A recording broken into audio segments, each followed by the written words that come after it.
A infecção urinária pode ocorrer com muita frequência, principalmente entre as mulheres. Apesar da urina secretada pelos rins ser estéril, ela pode se infectar. Se não tratadas, essas infecções podem ser fatais. Para explicar sobre esse assunto, convidamos o nefrologista Dr. Roberto Galvão. Seja bem-vindo, doutor. Obrigado, Sui, mais uma vez por estar aqui, pelo convite. Tá? Um prazer falar sobre esse assunto com você. Legal, o prazer é nosso. Infecções urinárias. O que é uma infecção urinária? Infecção urinária é uma doença aguda, é uma infecção do trato urinário, tá? É o desenvolvimento de bactérias que vão acabar atingindo o sistema urinário, que inclui principalmente a bexiga e o rim, tá? Provocando um quadro de infecção caracterizado por, depois eu vou falar sobre isso, o quadro clínico, mas alguns sintomas referentes à parte urinária e também podendo ocorrer febre e alteração do estado geral dos pacientes. Isso é uma infecção comum, né? É uma infecção extremamente comum, tá certo? Atinge principalmente as mulheres na fase adulta, tá? Sexualmente ativas. Existem alguns fatores de risco, alguns fatores que predispõem à infecção, mas é uma coisa extremamente comum. E a cistite, pode-se dizer que é um tipo de infecção urinária? Então, cistite e infecção urinária praticamente são termos... sinônimos, tem quase o mesmo significado, né? Agora, a cistite é especificamente uma infecção da bexiga urinária, seria o que nós chamamos de infecção urinária baixa. É uma infecção que cursa com uma dificuldade para urinar, com uma dor para se iniciar a micção, um aumento do hábito urinário, que é a polaciúria, fazer aos pouquinhos, de pouquinho em pouquinho o xixi, e ficar com aquela sensação de esvaziamento incompleto da bexiga. A pessoa faz xixi e ainda continua com aquela vontade. Então, esses são a urgência miccional, também aquela vontade de sair correndo para ir no banheiro com urgência, também é um sintoma da cistite. E o termo mais amplo, que engloba a própria cistite, é a infecção urinária, que aí você também pode falar das infecções urinárias altas, que são as infecções que acometem o próprio rim, o próprio tecido renal, num quadro mais específico chamado de pielonefrite. Tá? Aí é um quadro que cursa com dor lombar, uma dor no lado que está infectado, no próprio rim. Isso se deve ao inchaço que ocorre no rim, à distensão da cápsula renal, ao próprio processo infeccioso. Aí isso cursa com febre, queda de estado geral, enjoo, vômito. Pode-se dizer que a pielonefrite é quando a infecção sobe, vamos dizer assim, se eu não cuido de uma cistite comum, ela pode ficando pior e subindo no trato urinário, ou não? Tem várias teorias para tentar explicar isso, é um pouco difícil porque tem muitas pielonefrites que já se iniciam com esse quadro. Então a mulher, o paciente não relata que tenha iniciado um ardor miccional para depois aquilo ir piorando e ela não procurar ajuda médica. Isso às vezes até acontece, mas não necessariamente a pielonefrite foi uma infecção urinária baixa que foi para cima. Ela já pode ter começado no rim? Ela já pode ter começado ali mesmo. Já pode ter por outras fontes de infecção, às vezes por estado imunitário. Quais essas fontes, quais as causas da infecção? Seria 95% é um tipo só de bactéria? A infecção urinária ela é provocada por bactérias. Tem vários tipos de bactérias, sendo que a mais comum, acho que quase 80%, 90% das vezes, é a Escherichia coli, que é uma enterobactéria, uma bactéria que normalmente se encontra no trato digestivo, no intestino, e essa bactéria ela pode estar presente ali na região anal, colonizando a mucosa final ali da região anal, e isso pode haver uma transposição dessas bactérias ali para a região, para o meato uretral. Isso ocorre principalmente nas mulheres, em virtude da própria anatomia, assim, a uretra ser um pouco mais curta, ser uma uretra já muito próxima do próprio introito vaginal, da própria região anal, então essas bactérias podem acabar migrando e atingindo ali através da uretra, entrando no trato urinário e provocando a infecção. Aquela vontade de urinar e de repente você vai ao banheiro e só sai um pouquinho de xixi, daquela dor, esse é um sintoma? Esse é um sintoma, isso chama também de tenesmo urinário, é aquela vontade que não se consuma, né? Vontade de urinar sem a consumação ali de sair a urina. Quais os outros sintomas? Então, esse eu falei também da urgência miccional, aquela vontade aflita de ir até o banheiro. Que e não dá para segurar? Que não dá para segurar. A disúria, né, que é a dificuldade para se iniciar a micção, e também com ardor, né, com aquela sensação de ardência, que aquilo está queimando por baixo a uretra. A polaciúria, que é essa coisa de pouquinho em pouquinho, e a própria sensação de esvaziamento incompleto, que você continua com uma sensação, como se estivesse com a bexiga um pouquinho cheia. Como se estivesse com a bexiga um pouco cheia. E febre? Dá febre, infecção urinária?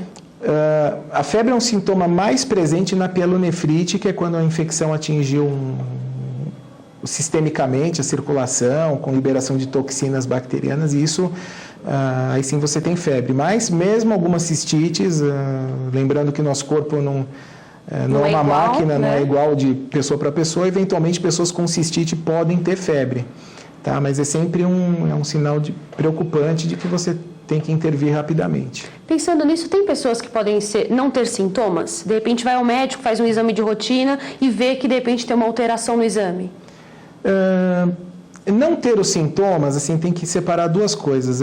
Existem populações que não vão ter os sintomas típicos de infecção urinária, mas elas estão desenvolvendo infecção urinária para valer. Por exemplo, o idoso, o paciente idoso, ele, por uma série de motivos, ele pode não ter aquela sensação de ardor miccional, não ter febre, e o idoso, de repente, começa a ter uma alteração comportamental, começa a ficar confuso, um pouco mais apático, e esse quadro que os geriatras chamam até de delirium, esse quadro pode se dever a uma infecção urinária. E isso é detectado através do exame de urina e tratado com antibióticos. Agora, o que você perguntou sobre o exame alterado na ausência de sintomas, isso aí sim precisa o especialista fazer uma avaliação bem rigorosa, porque pode se tratar da chamada bacteriúria assintomática, né? No caso, falando em urocultura, seria a presença de bactérias, uma contagem já acima de 10 mil detectada na urina, ou mesmo acima de 100 mil por milímetro cúbico de bactérias. Pode apenas ser uma presença ali da bactéria sem estar provocando um dano no tecido vesical, renal. Nesse caso, precisa se tomar antibióticos? Não. Não, a resposta é não. Algumas situações isso é necessário. Por exemplo, gestante, essa sim, ela tem indicação de fazer o tratamento da bacteriúria assintomática, porque ela tem um grande risco disso, de fato, virar uma infecção urinária, e isso na gestante pode acarretar numa série de complicações indesejadas, inclusive uma situação de sepse, né, de infecção generalizada, com perda do feto. Então, a gestante ela tem que ser tratada. Tomar mais cuidado. Isso. Agora, via de regra, para a população geral, olha, eu tenho uma bactéria e não estou sentindo nada. Deixa ela lá. Precisa do respaldo do especialista para isso ser acompanhado. Não pode simplesmente abandonar a questão, mas via de regra não se trata. E os fatores que favorecem o desenvolvimento da infecção urinária, quais são eles?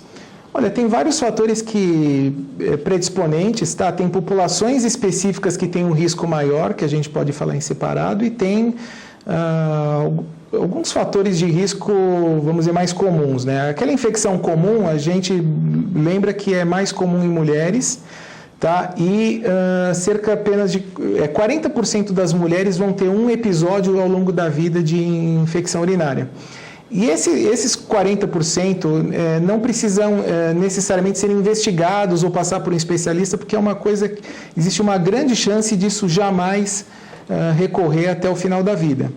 Agora, quem precisa ser investigado são as pessoas que têm infecção urinária de repetição, pacientes que são imunossuprimidos, então fatores de risco, imunossupressão, HIV positivo, transplantado de órgãos, transplantado renal.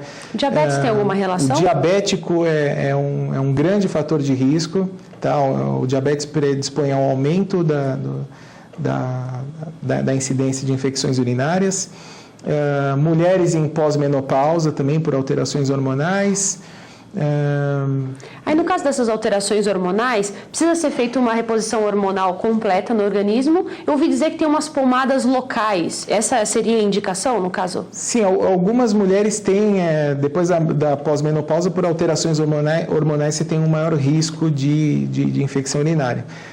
Hoje em dia até isso é controverso e já não se preconiza mais aquela terapia de reposição hormonal como se fazia alguns anos atrás. E muito menos para você evitar uma infecção urinária. Sim. Tá? Mas essas pomadas são indicadas, são os estrogênios de aplicação local. Então, mulheres com hipoestrogenismo, já na pós-menopausa, podem fazer uso, claro, com recomendação médica, acompanhamento. Essas pomadas, elas melhoram a lubrificação, é isso? Melhora a lubrificação, melhora o tônus celular ali da região da uretra. E faz com que o corpo possa se melhora defender. a proteção imunitária ali da mucosa uretral, de forma a defender, ajudar na defesa contra as bactérias que ali se encontram. Doutor Roberto, nós vamos para um breve intervalo e depois do intervalo a gente tem algumas perguntas do pessoal de casa. A gente volta daqui a pouquinho. Estamos de volta com Ciências do Corpo, hoje falando sobre infecções urinárias, recebendo aqui o Dr. Roberto Galvão. Doutor, vamos ouvir agora algumas perguntas. O pessoal mandou umas perguntas por e-mail para a gente, o pessoal de casa. Eu gostaria que você respondesse para a gente.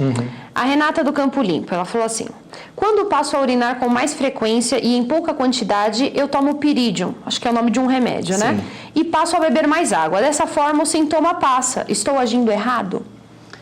De uma certa forma ela está se automedicando e tentando mascarar uma coisa que não vai bem. Isso às vezes pode estrategicamente dar certo, pode estar com alguma irritação apenas ali vesical, uretral, às vezes até alguma alteração alimentar, ingeriu algum tipo de corante, algum tipo de alimento mais ácido e está com alguma irritaçãozinha na bexiga.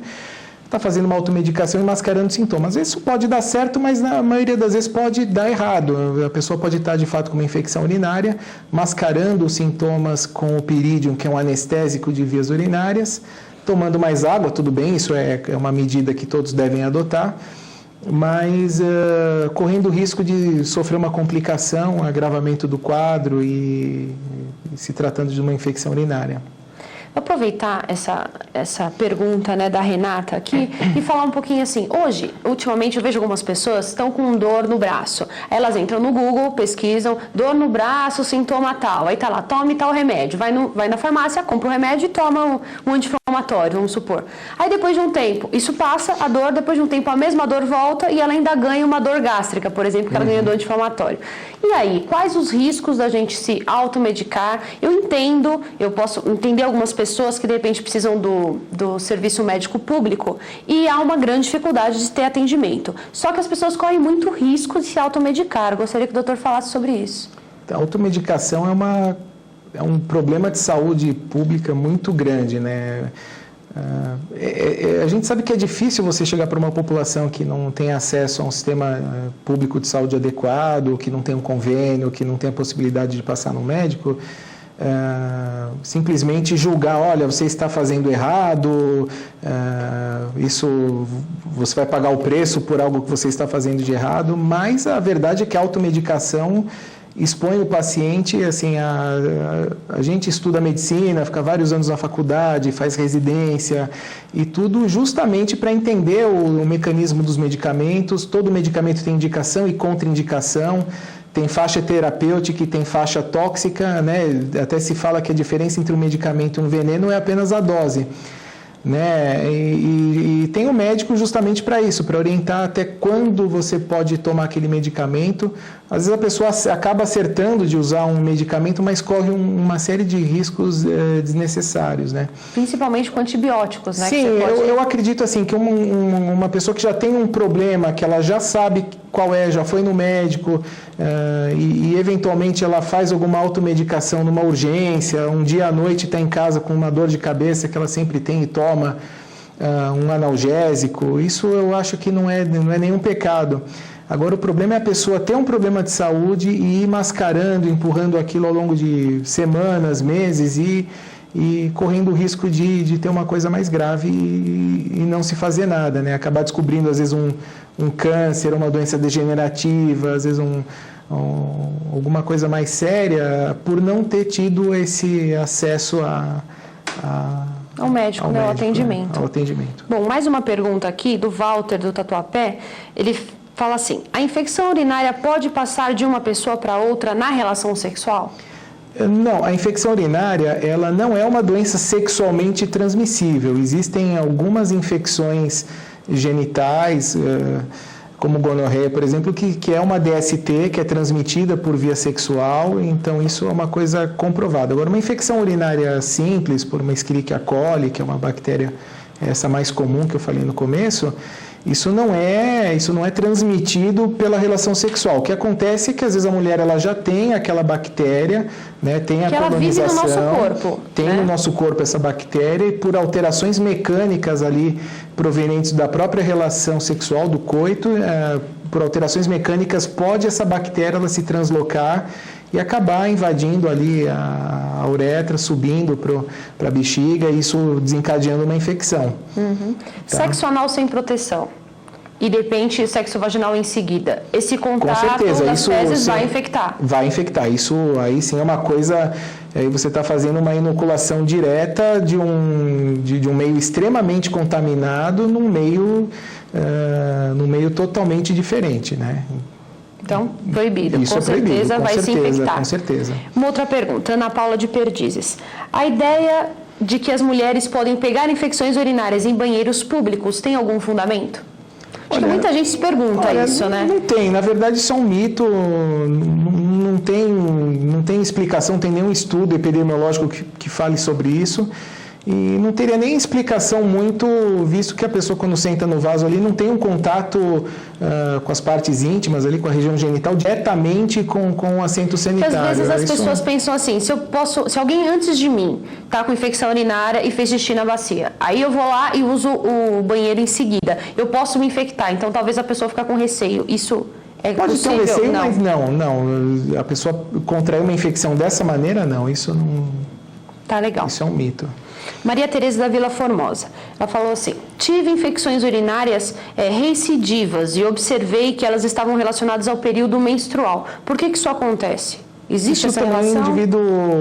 Isso também é alterações hormonais, né, alteração de pH vaginal, né, a presença de sangue ali na região vulvar, próxima à uretra, então isso pode, uso de absorventes, né, que acabam tamponando ali, dificultando a transpiração local, então isso pode favorecer também o surgimento das infecções. Absorvente interno é pior do que o externo nesse caso, para desenvolver uma infecção?